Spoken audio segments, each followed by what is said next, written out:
It is the 10th of April 2022. Thank you so much for being a part of UBC Lunchtime News today on a beautiful Sunday, which happens to be the Palm Sunday as well. My name is Sharon Kyomugisha and welcome to UBC News Roundup.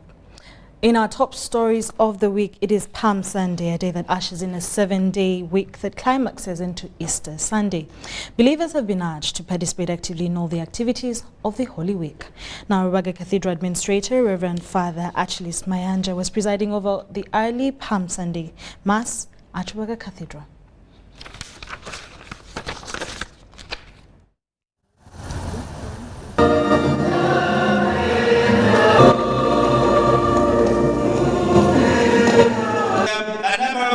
That we can learn from this celebration, but let us focus on this. 1. Palm Sunday, as was said, marks the beginning of the Holy Season, marks the beginning of the Holy Week, in which we are invited to reenact and follow Jesus in his suffering, death, and resurrection. This is the Paschal mystery which we are celebrating. Secondly, we have had people nailing Jesus Christ on the cross, and indeed we condemn them, but they are not the ones who nailed Jesus on the cross. It is our sins. So today, when we sin, we still continue to crucify Jesus Christ on the cross. Number 3, we have seen the double standards of these crowds. They are the ones shouting Hosanna, and another day they shout crucify him. These are the same people. Considering the situation in which we are today, and the deteriorating standards of the moral of our society, it is still very easy to be a member of the same crowd. It is still easy to betray Jesus, today by saying yes to Jesus, and the next day you say no to Jesus. During the day you say yes to Jesus, and during the night you say no to Jesus. So it is still possible. So let us, brothers and sisters, be committed. We are made commitments, baptism commitments, marriages, religious commitments and vows. Sometimes we make them and the other day we break them. Let us not be like those crowds.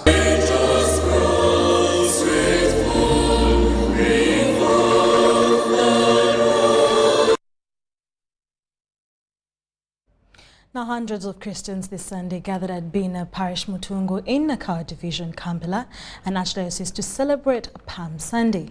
The main celebrant, Reverend Father Kasereka Fred, advised Christians to consolidate their faith through maintaining humility in the daily activities.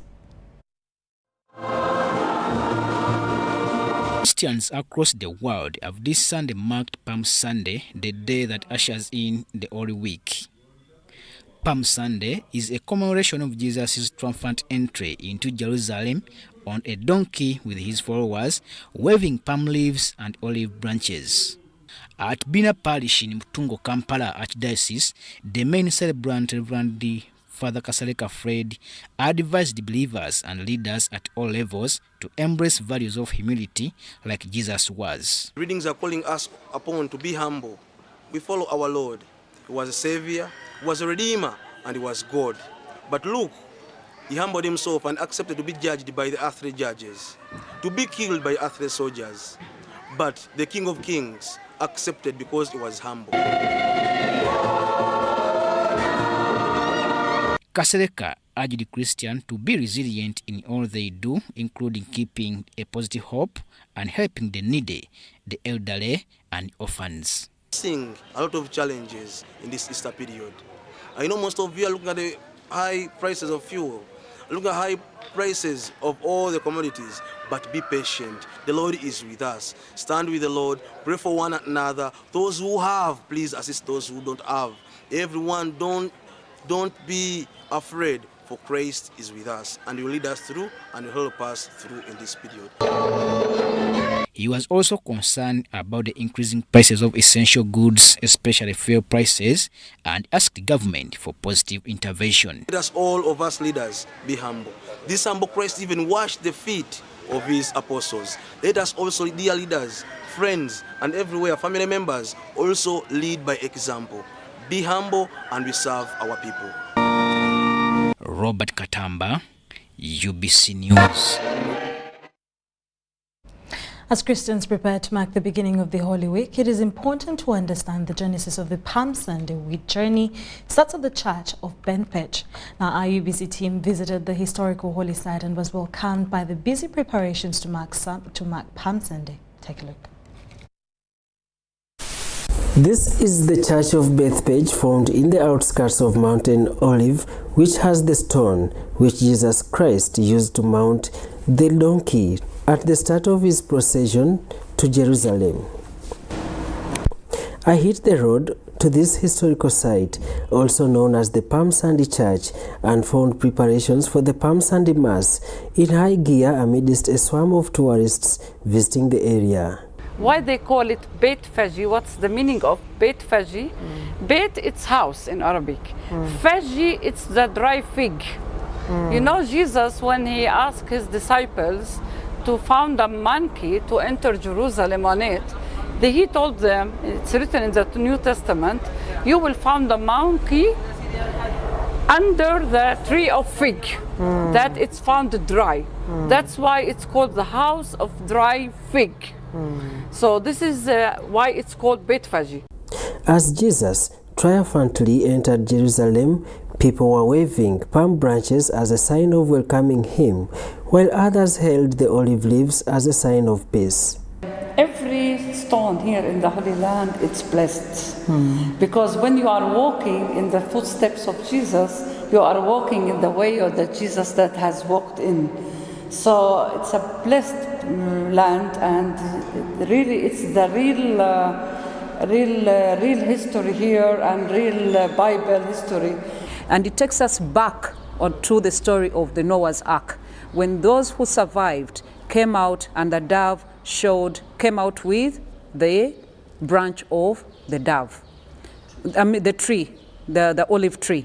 So the dove came out to signify peace. This holy site was given a facelift to preserve the history, and thousands of tourists throng the place on a daily basis to avail themselves with the important information.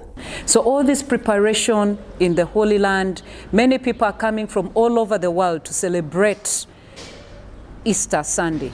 So the journey starts from here. So this is all the decoration that we are seeing, that we are going back to remember. The palms and the olives all are going to be used during Sunday.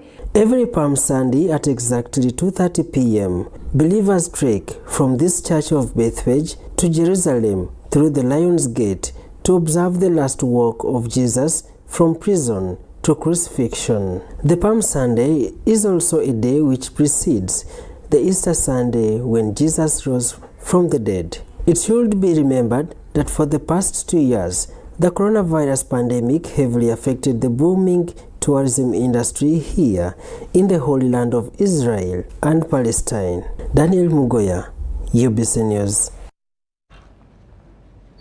Thank you so much, Daniel Mugoya, for the highlights on where Palm Sunday came from and why we even call it Palm Sunday. Now, a night fire this weekend swept through the upper floors of a commercial building in Chikwowo, downtown Kampala, destroying valuable merchandise. Police, fire brigade and military police struggled to extinguish the fire for the entire Saturday in vain, as plumes of smoke was the only common denominator. Police also kept at bay persons who wanted to access Chikwowo and Nabugabo Lane. Now, the cause of the fire is yet to be established. Details follow.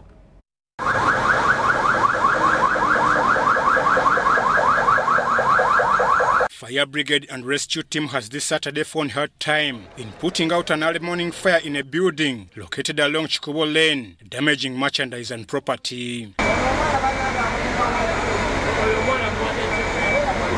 Eyewitnesses offered different accounts of what might have triggered the fire, but what appeared to be a consistent narrative was that the blaze started at night.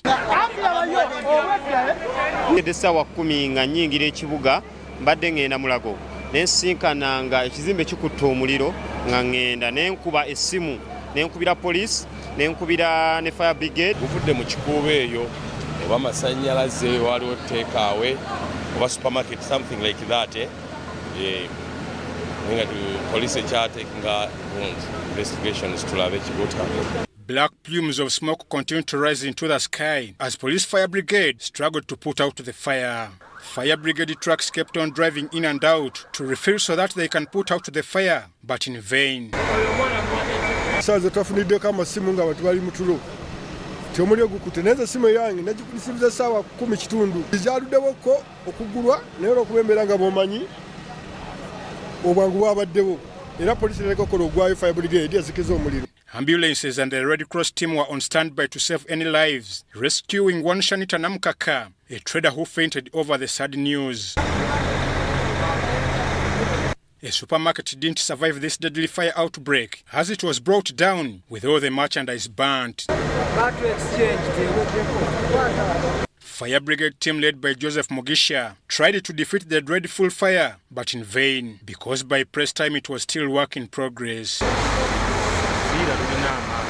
The degree of destruction has also yet to be established. The fear is that merchandise worth millions of shillings is already lost. From a distance, some of the bystanders looked anxious and distraught as they watched helplessly attempts to put out the stubborn blaze. Ivan Juko, Dithi Flower Namleme, UBC News. Our hearts go out to all those that lost their property. Thankfully, no one has lost their life. And the reasons for the fire will be established, and UBC TV will be here to give you those updates. In more stories still within the week, President Yoweri Museveni this week commended the contributions of the late Speaker of Parliament, Jacob Oulanyah. In a speech read for him by Vice President Major Jessica Alupo, Museveni said Uganda has lost a big asset whose contribution will forever be missed. He said Oulanyah showed a lot of quality. That is why he quickly identified by the NRM and rose through the ranks to serve the country. Museveni also donated 20 million Ugandan shillings to the Speaker's children and 50 million to Mzee Nathan Okori, Oulanyah's father. We will proceed to lay her wreath. Thousand mourners from all walks of life thronged a Yomlong village, Lalogi, in Omoro district, for the burial of late Speaker of Parliament, Jacob Lokori Oulanyah. In his speech read to the mourners by Her Excellency the Vice President Jessica Alupo, President Yoweri Museveni said the country has lost a very big asset whose contribution will forever be missed. Museveni said Oulanyah was one of the best leaders NRM identified from northern Uganda and quickly mastered the NRM ideology. That is why he was embraced as the Deputy Speaker in 2011 and subsequently as a Speaker in 2021. NRM supported him for the position of Deputy Speaker in the years 2011 to 2021. Last year, 2021, the NRM forwarded his name to the Parliament as the sole candidate for the speakership, having ruled out the other contenders. In the vote, NRM gave Oulanyah 310 votes against Mama Kadaga, who had stood as an independent. Mama Kadaga got 197 votes.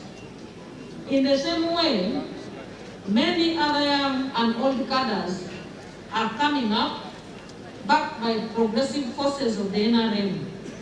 Museveni said the NRM does not believe in sectarianism but the quality. He pledged to carry on with Oulanyah's dreams by supporting the socio-economic transformation of northern Uganda and his family. I have, however, taken cognizance of the concerns which were raised by Mzee Nathan Okori, the father of Jacob Oulanyah. For instance, that Jacob Oulanyah had started so many initiatives which in his wisdom he thinks government should step in, and that he was educating so many children, which he also thinks in his wisdom government should step in. Museveni contributed 20 million shillings to support Oulanyah's children and 50 million to his father Mzee Nathan Okori. Let's not move.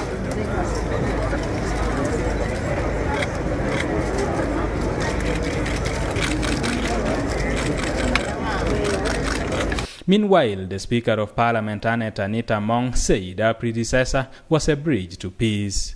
Among said Oulanyah played a great role in uniting northern Uganda as well as the entire country. I was a twin sister to Jacob, and I can pledge before all the thousands of people that I will be there for you at home and will support the family. That is the only love we can show to Jacob. In his address, blended with the traditional songs the late Oulanyah loved, the Chief Justice of Uganda, Alfonso Windolo, commended the good works of Jacob Oulanyah.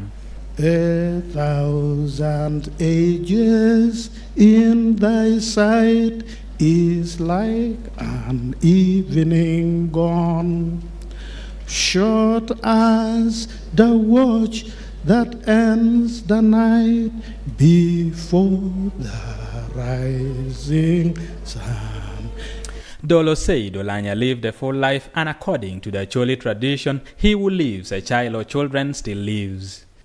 Late Jacob Oulanyah, an agricultural economist and lawyer, served as Deputy Speaker between 2006 and 2016 before becoming Speaker of the 11th Parliament on May 24, 2021. He also becomes the first serving Speaker to die in office. He was buried today with a 17-gun salute. Eddie Olwa, UBC News. Now, that was the late Speaker of Parliament who was buried on Friday, the 8th of April, 2022. Moving on from that, President Yoweri Museveni, who is also the Commander-in-Chief of Defense Forces, this week delivered a lecture of opportunity to the delegation from Burundi National Defense Senior Command and Staff College at State House, Entebbe.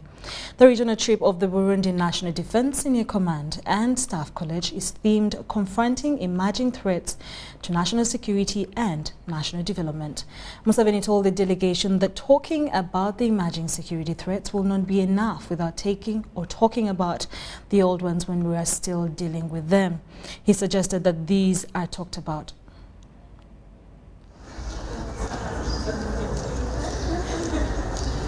We are using these principles to deal with prosperity, but also strategic security. And in strategic security, we are dealing with old security threats,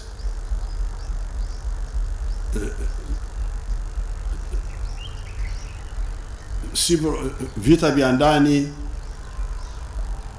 civil war, and so on, but also dealing with the new security threats, the ones we are talking about. Terrorism, cyber crime, all of those, the old and the new. Because if you see carefully, you will see that when a country is united, you will get less security problems. So badala ya kutumia intellectual labor, kutumia ujuzi wa science, Mwafrika yeye anatumia manual, nguvu ya mwili peke yake. Everywhere you look, kuleta maji, kuni, na hapa sisi tunasema lazima Mwafrika ageuke, so transform yourself from manual to intellectual labor, to use the skills.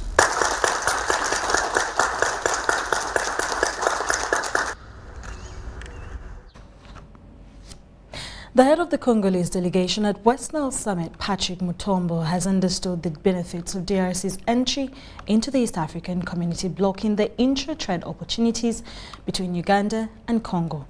Now, during the summit held in Nebi district, the Congolese delegation were in attendance. Mutombo noted that the time to act is now, and Congo will take skip no step that will attract development.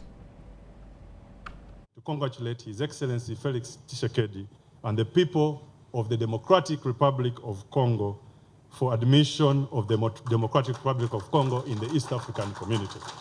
Olwokutaano lwa wiiki eno, Democratic Republic of Congo mu butongole yeegasse ku mukago gw'obuvanjuba bwa Africa oluvannyuma lw'okussa omukono ku ndagaano. Congo ye yawezezza eggwanga ery'omusanvu mu mukago guno ogumanyiddwa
congratulate His Excellency Felix Tshisekedi and the people of the Democratic Republic of Congo. On Friday, the Democratic Republic of Congo officially joined the East African Community, making it the 7th member in the bloc.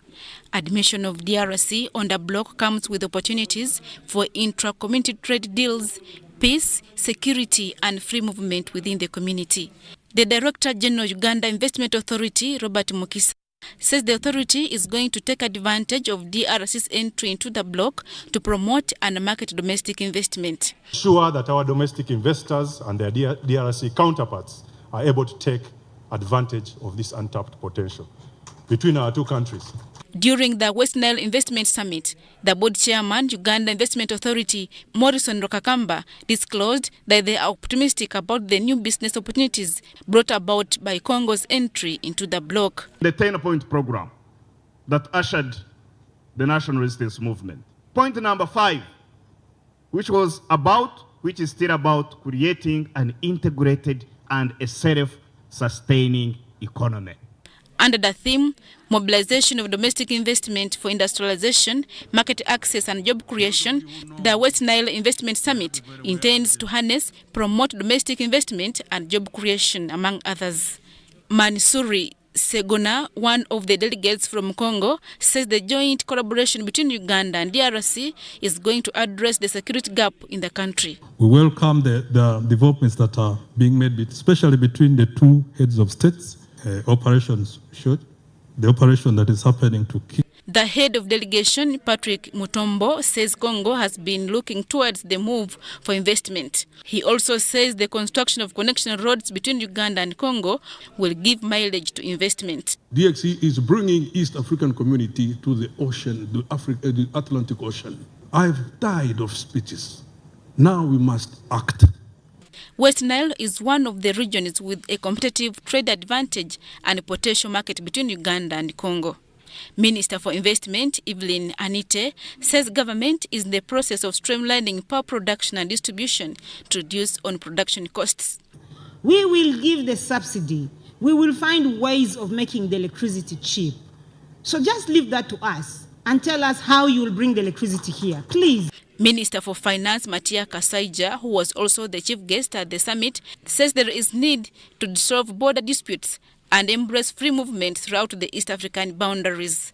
Kasaija says the integration means free movement across the borders, free trade zones, favorable investment and industrialization environment.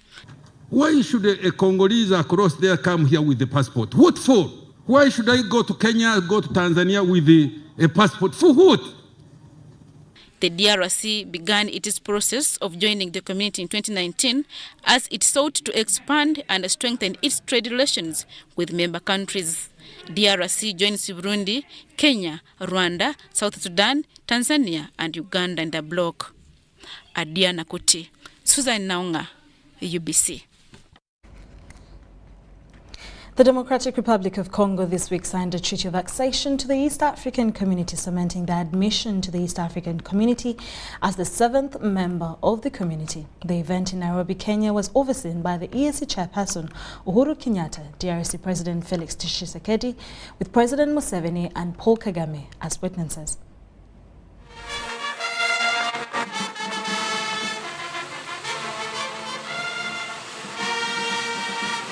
It is a new dawn to the community. A new map of the East African Community has been unveiled, including DRC as the 7th member. This followed the signing of the Treaty of Accession by the Democratic Republic of Congo to the East African Community by President Felix Tshisekedi and the chairperson of the East African Community, Kenya's President Uhuru Kenyatta. President Uhuru says the inclusion of DRC in the EAC will put the community in a better position to combine resources geared towards development. Indeed, President Museveni, as you consistently remind us, it is not interesting to be a small fish in a small pond. We want to be now a big fish in a big sea. And this we can be, and all we need to do is to work together. President Felix Tshisekedi indicated that their admission into the community will not only help them economically, but also help strengthen the peace and security within the region. Du traité régissant la communauté d'Afrique de l'Est. On his part, President Yoweri Kaguta Museveni, who was a witness at this signing ceremony, highlighted that integration will lead to prosperity in Africa. So this is the first thing. If you want prosperity in Africa, the way forward is integration. Why? Market. Internal within Uganda, regional within East Africa, then Africa. But then you can also negotiate better with the bigger markets outside. Because if you have got a big market of your own, you can go to the Americans and you say, if you don't give me this, I will also not give you this. He also called upon the ESC leaders to leverage the social culture advantages the region enjoys to ensure wider and deeper integration. We have what Europe does not have. A common language, Swahili. Why don't we use this social infrastructure, historical infrastructure, to work for the other two targets, prosperity and strategic security? And then you happen to be lucky to also have the social historical infrastructure of culture, and above all, a common language. In Europe, you saw what the problem they had about what language do you use, English, German, French. They're a bit stuck. The Democratic Republic of Congo will now have to ratify the treaty and protocols in the country's parliament for the DRC to start attending ESC meetings. Samuel Senono, UBC News. Congratulations to DRC for joining the East African Community. Forum for Democratic Change this week welcomed DRC decision to join the East African Community, an economic opportunity for East African countries to boost the balance of trade. Addressing the press in Najana Nkombe, FDC Party President Patrick Uboya Muria said it is an opportunity for East Africa to embrace peace in the region. Democratic Republic of Congo, that borders Uganda to the west, joined the East African Community Bloc on 29th of March 2020, becoming 7th member partner after decades of failed trials. FDC welcomes DRC to the ESC, emphasizing that with an 2+ million people assures Ugandan products a potential market. This will also open up job opportunities for people in the ESC countries, thus fostering unity. The volatile situation in the east of DRC that has resulted to an influx of refugees, mainly into Uganda, needs to be stopped. So this is not about just signing a paper, putting pen on paper, ink on paper, but it's about being honest to each other. FDC has expressed concern over insecurity in northeast part of the country that is caused by persistent cattle rustling. They want government to extend relief assistance to displaced people. Information that we have indicates that this cattle raiding has turned into a business. And so we want to challenge the establishment to become very clear on who is doing what in fueling the already bad situation in the region. Our constant call as the FDC is for this regime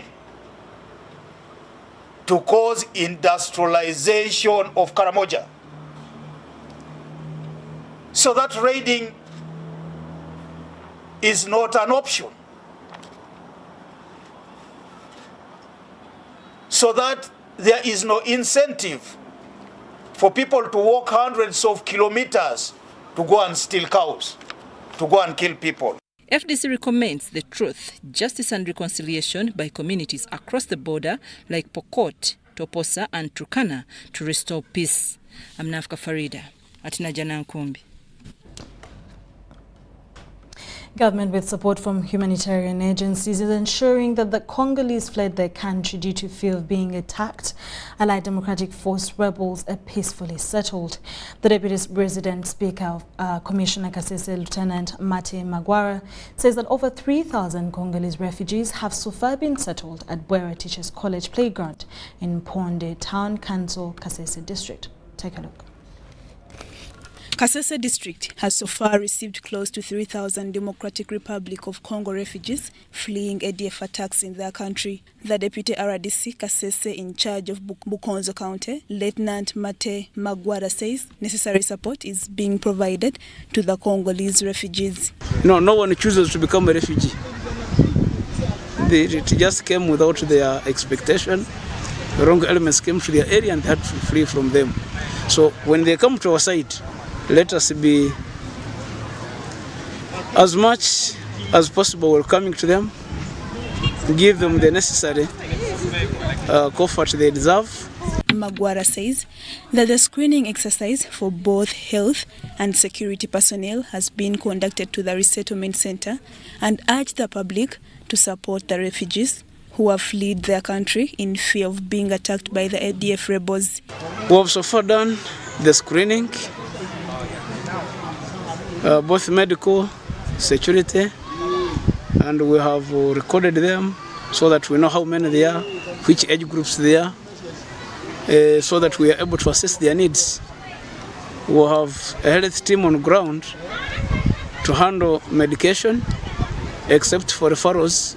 He urged all Ugandans staying along on the border to be vigilant and also hand over Congolese refugees to the authority instead of keeping them in their homes. I know there are several of them still being held in homes of relatives and friends. I would like to encourage that those in homes should be brought to the temporary holding area. It is safe, it has the facility. When the right time comes, a settlement commandant from the office of the Prime Minister, David Mujenyi, says relief in form of food and non-food items has been delivered to the Congolese at the temporary holding center. Here we have all the services and the situation is under control. We are providing shelter, we are providing health services, registration, and at the same time other services. He said that the Office of the Prime Minister is doing what it can to ensure that basic needs like shelter, medicine and others are provided. We have put down all the basic services are in place, of which include health, food, meals. Here we are, asylum seekers are getting hot meal. Then also have a team of medical workers.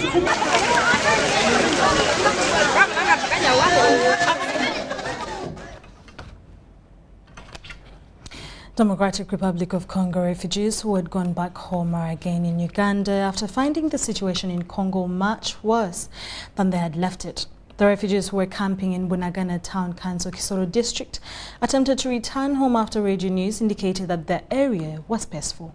However, on reaching there, they immediately scampered back on finding war between the M23 and armed forces of the Democratic Republic of Congo was still raging in their villages. Details follow.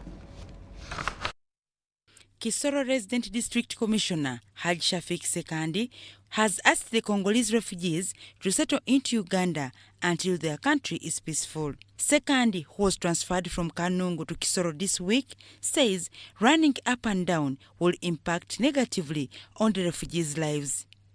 This follows a situation where Democratic Republic of Congo refugees who had trekked home bounced back after the situation became unbearable between FADC and M23 still rocks their villages. Ive tuko hapa sasa, mimi hapa niko mzazi nataka kuzala. Kaina kangala huku si nitaendea wapi? Matamba semundi Nyakabanda siko kwa matatizo. Huko na kwa matatizo na shinda. Hatujue tende wapi. Hatuna mbele wala nyuma. Guvernema yetu inakatala. Kama guvernema yetu wanashindwa, batuambie tuone Nyakabande. Kama ni mwezi moja, kama ni miezi mbili, turudie tena huku tena Kongo. Sekandi wants the refugees to settle at Nyakabande refugee transit camp near Kisoro municipality as they wait for peace to return to their country.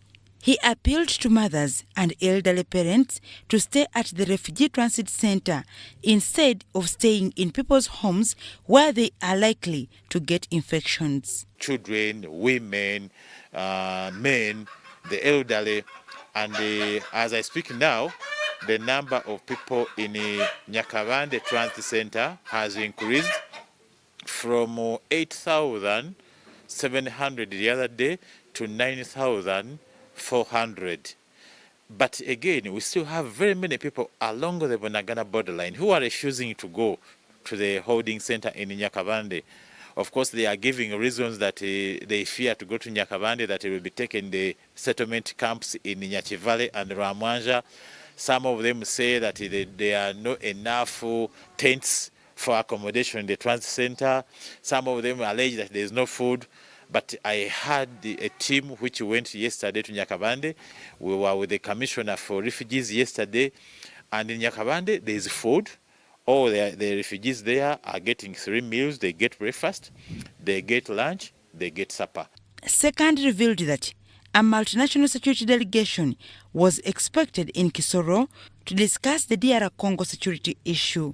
The country has a representative from East and Central Africa, Uganda, Kenya, Tanzania, Ethiopia, Somalia, Sudan, DR Congo, Rwanda, Burundi, Malawi, Zambia, South Africa. They are coming here. They want also to assess the situation. They want to come up with some recommendations that can give lasting peace to the question of Congo.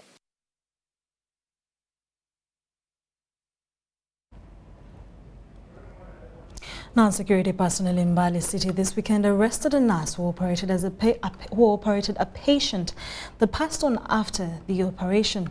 A security team led by the Mbale City Resident Commissioner Ahmad Awashaki, together with City Police Commander Abed Samuel, said that they have arrested Emulung John Titus, an enrolled nurse attached to Buwasa Health Center 3 in Sironko District for allegedly mishandling a female patient whom he operated at his private clinic located at North Road in Mbale City.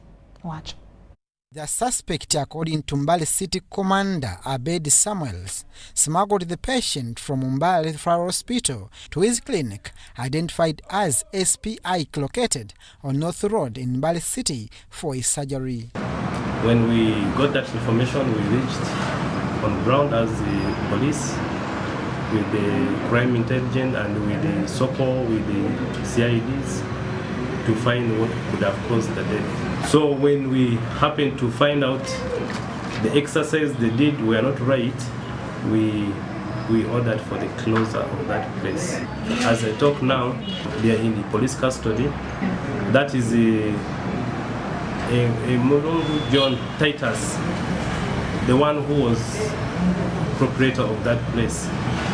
Ahmad Washaki, the Mbale City Resident Commissioner, explained that after getting information of the death of someone at this facility, he rushed to the scene, as he explains. When we came, first of all, we had a professional who is a police surgeon here, Dr. Banza. When he looked at the body, first of all, he said, this must have been overbleeding. We came out to say, hey, let us check, where is the theater? They brought us here that this is the theater. Really, is this a theater? It is nothing related to even saying it's a medical place. Unfortunately, by the time I went to get policemen, these two people who carried out this operation bled. This lady here died purely because of the incompetence of people who handled her. The body of the deceased was rushed to Mbale City mortuary for post-mortem. According to the police surgeon, Dr. Barnabas Rubanza, the major cause of death was overbleeding as a result of amateurism in operation process. When you see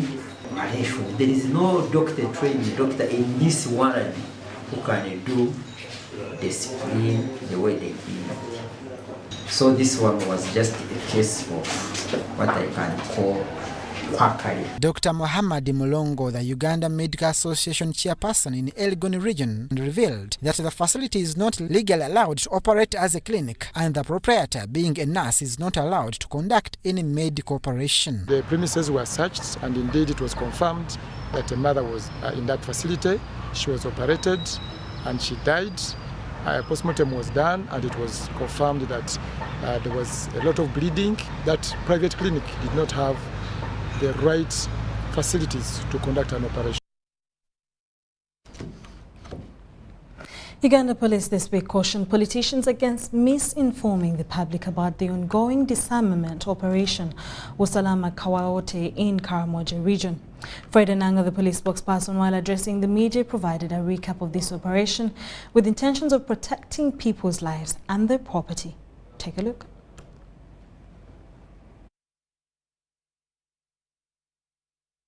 It is coming to 8 months since security agencies launched a disarmament operation Usalama Kawaote in Karamoja region. The tension between the security and rustlers is becoming unprecedented, claiming the lives of many. 13 warriors were put out of action in the battle in the counter operations with security agencies. Politicians are cautioned over misinforming the public about this life protection operation. The increasing fighting in this area has compelled natives to protest against this armament exercise. These accusations that keep coming from the honorable MPs from Karamoja is not done in good faith.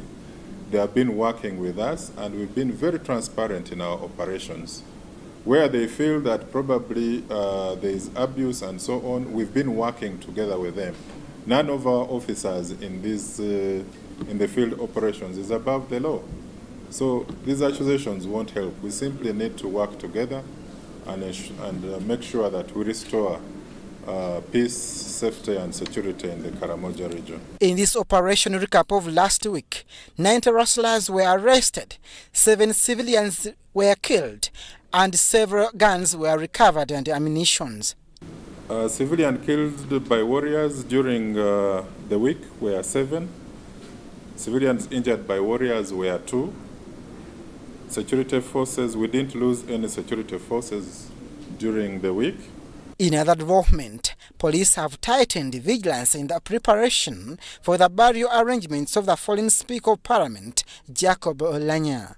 Police is accusing some opportunists for organizing different groups to protest burial arrangements. Insightful messages that were being spread on social media platforms, as well as those who were rallying residents from the Acholi sub-region to participate in demonstrations. However, I want to assure all Ugandans that we are prepared and pledged to deliver a very safe, secure, and befitting state funeral. Legislators from the Acholi sub-region gave government an ultimatum to streamline burial arrangements by including tradition leaders and release facilitation in time. Abdul Nasole Lubwama, UBC News.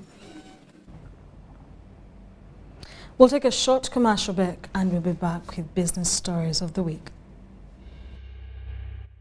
Pay for your dream phone, Mpola. Get your dream phone today for as low as 1,400 Uganda shillings with free data for a year and pay slowly.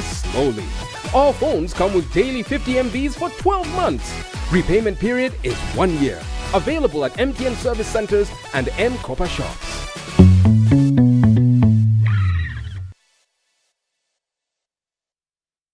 This is how we play. Play with power. This is how we do it. How we put a team together. This is how we pass on greatness. Because with this team to inspire us, there's nothing we can't do. Go for goals and win. Buy a Pepsi glass bottle or Pepsi Max 330 ml. Check another crown and win soda, TVs, caps, t-shirts and cash. Redeem prizes at any Pepsi depot or truck countrywide. Terms and conditions apply. Pepsi, for the love of it. When COVID came, it felt like it destroyed everything my mom had built. She was ready to let go of her dreams. But when one door shuts, a window opens. She grabbed her last money and took a leap of faith. She refused to give up.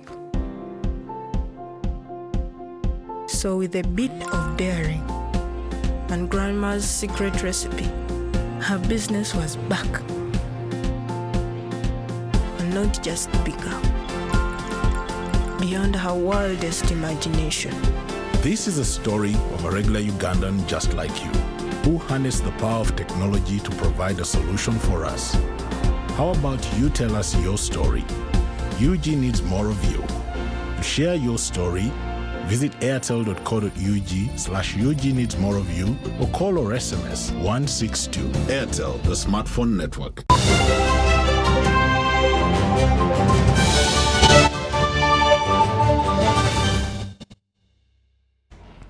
Still in the course of the week, the Directorate of Citizenship and Immigration Control this week phased out the old machine-readable passports for e-passports effective Monday, April 4th, 2022. The Directorate of Citizenship and Immigration says no Ugandans traveling abroad will be allowed to use the old machine-readable passports, and the cost of an ordinary international East African passport or e-passport costs Ugandan shillings only 250,000. To let you know that, I know that today is the deadline to use this passport. This is the deadline, and now Ugandans traveling abroad are going to be using this passport. I also know that traffickers, one of the ways they use to control victims is by withdrawing their documents. And I know right now they will lie to you. It is so easy for them to lie to you. That now the passports are no longer in use, and so you are in this country illegally. I want to let you know that we can return you even without this passport. The licensed recruitment agencies. On that note, there are also about 15 people are offloaded per week. Those are victims, because a victim of trafficking is that one who has already been trafficked and that one who is in the process. You know that about 30 return per day. Those ones who have concluded their contracts. So that is to show you that somebody can actually go abroad to work and return properly.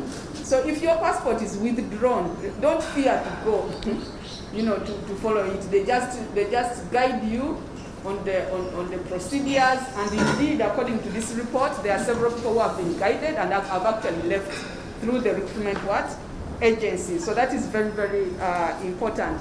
And we also want to thank parents, because many parents have also tipped us off because they hear that their children are living.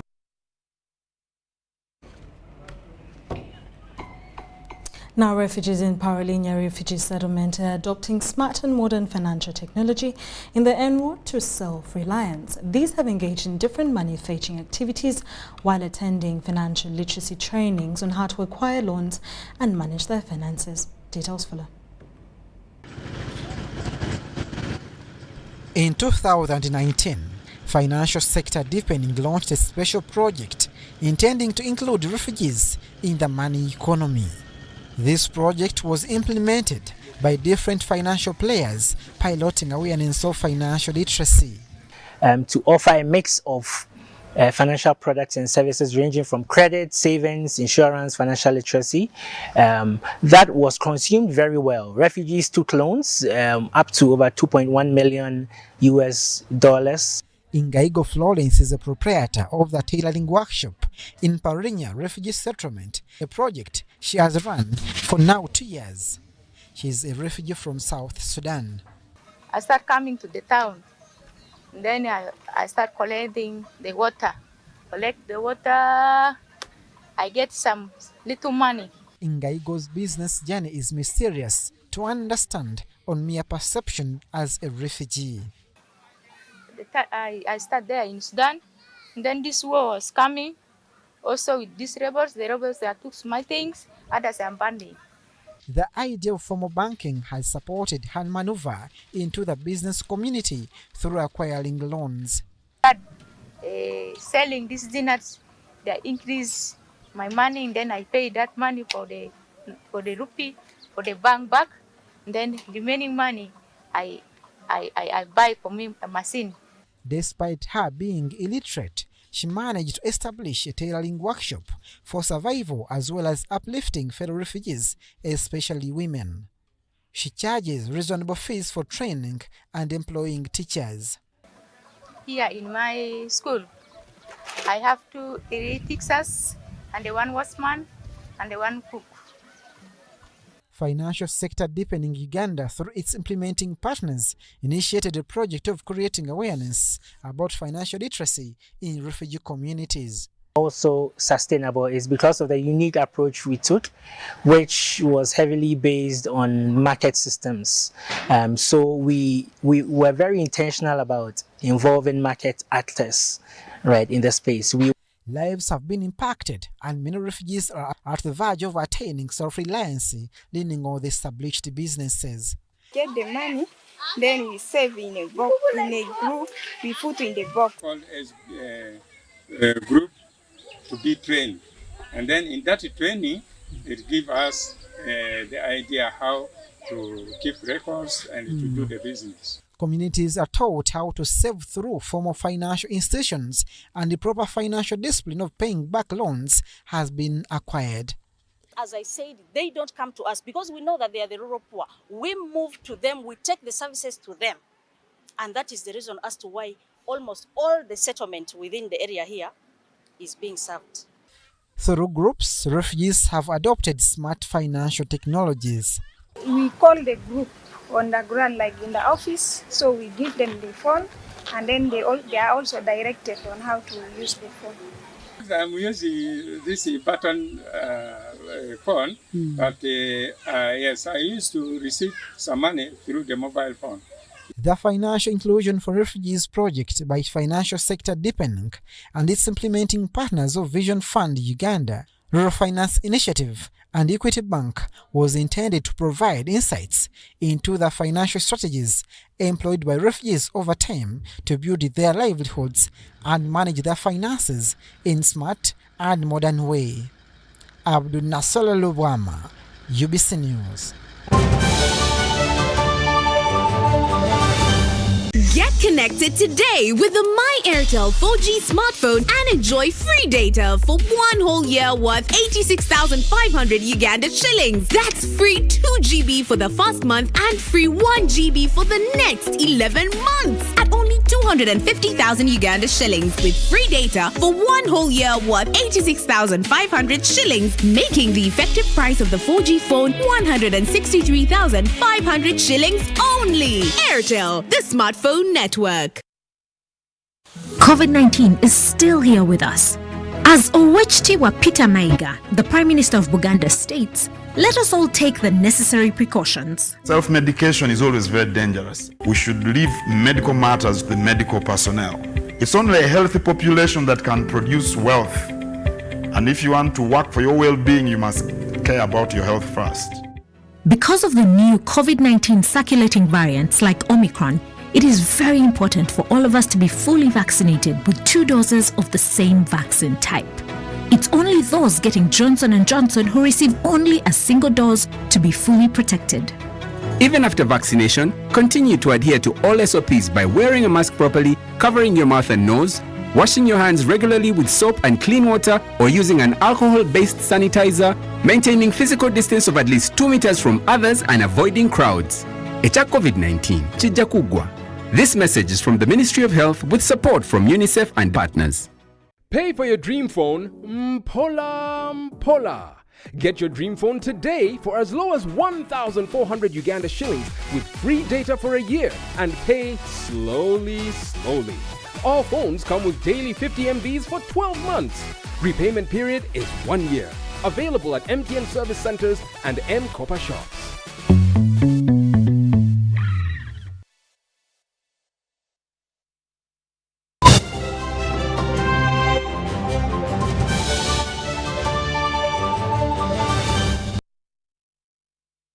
We're still watching UBC Lunchtime News Roundup today on the 10th of April 2022, and it's only 4 minutes to 2 p.m. as we're finalizing our sports stories of the week. Former Investment Authority boss Dr. Kyomugisha has lauded Forum for African Women Educationalists for service towards girl children. Now, she was officiating the first ever Forum for African Women Educationalists run hosted at Chitante Primary School in Kampala District.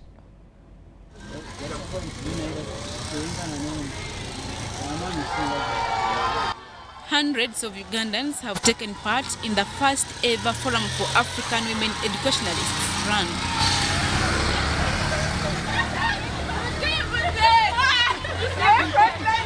It was hosted at Chitante Primary School and flagged off by the former Uganda Investment Authority boss, Maji Jigozi. We truly believe as Fawe and actually as women all over that education is the key.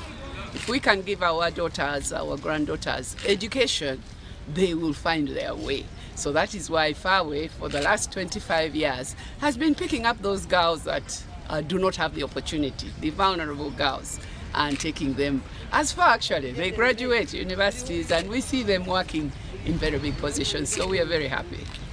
The run comes at a time when Forum for African Women Educationalists are celebrating their jubilee, whose 25 years have all focused on uplifting the standards of women, especially through education.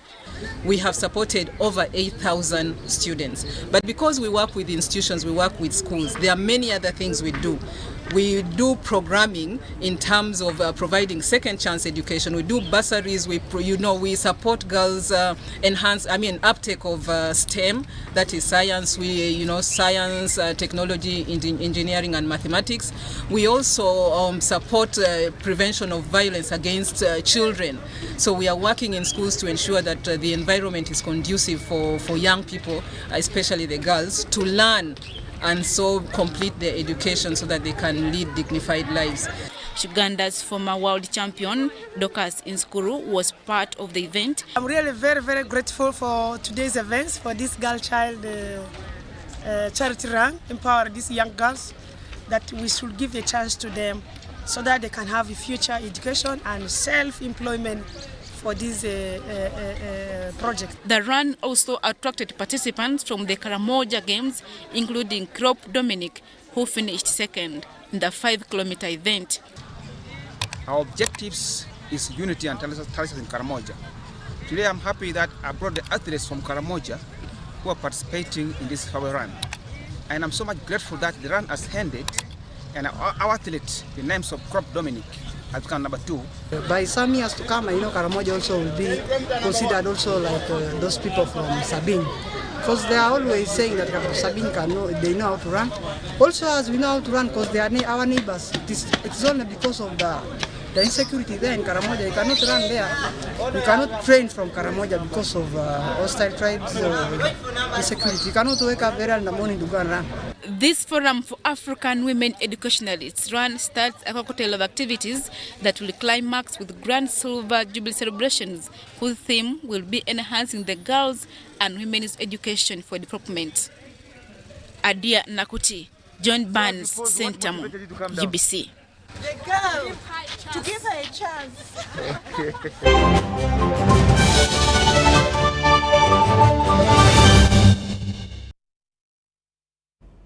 Well, that brings us to the end of the UBC Lunchtime News on the 10th of April 2022, and that's all we had that transpired and made headlines in the week. Thank you so much for being a part of it. My name is Sharon Kyomugisha. Have a lovely day and a great weekend. Out in a great week ahead of you. Bye-bye.